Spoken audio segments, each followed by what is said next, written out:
ఇక బులెటిన్లో డీటెయిల్స్ చూస్తే బ్రేకింగ్ న్యూస్ చూస్తున్నాం. తెలంగాణ అసెంబ్లీ సమావేశాలు రసవత్తరంగా సాగుతున్నాయి. నేటితో సమావేశాలు 7వ రోజుకు చేరుకున్నాయి. ఇవాళ ఉదయం 10 గంటలకు తిరిగి ప్రారంభం కానున్నాయి. ద్రవ్య వినిమయ బిల్లుపై శాసనసభతో పాటు మండలిలో ఇవాళ చర్చ జరగనుంది.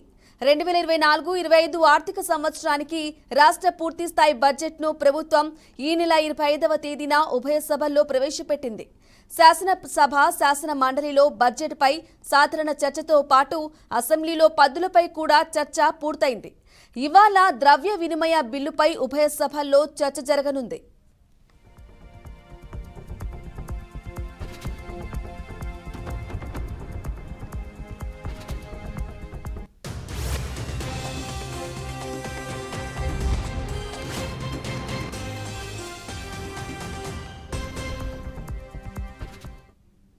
ఉదయం 10 గంటలకు శాసనసభ ప్రారంభమైన వెంటనే నేరుగా ద్రవ్య వినిమయ బిల్లుపై చర్చ చేపడతారు.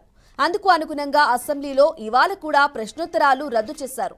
ద్రవ్య వినిమయ బిల్లుపై చర్చకు ఉప ముఖ్యమంత్రి మల్లు భట్టి విక్రమార్క సమాధానమిస్తారు. శాసనసభలో ఆమోదం పొందిన అనంతరం ద్రవ్య వినిమయ బిల్లుపై మండలిలోనూ చర్చిస్తారు. అక్కడ కూడా డిప్యూటీ సీఎం సమాధానమిస్తారు. మండలిలోనూ ఇవాళ ప్రశ్నోత్తరాలు రద్దు చేశారు. శాసనసభ ముందుకు ఇవాళ మరో 2 బిల్లులు రానున్నాయి. సివిల్ కోర్టుల సవరణ బిల్లు, తెలంగాణ చట్టాల బిల్లులను ప్రభుత్వం అసెంబ్లీలో ప్రవేశపెట్టనుంది.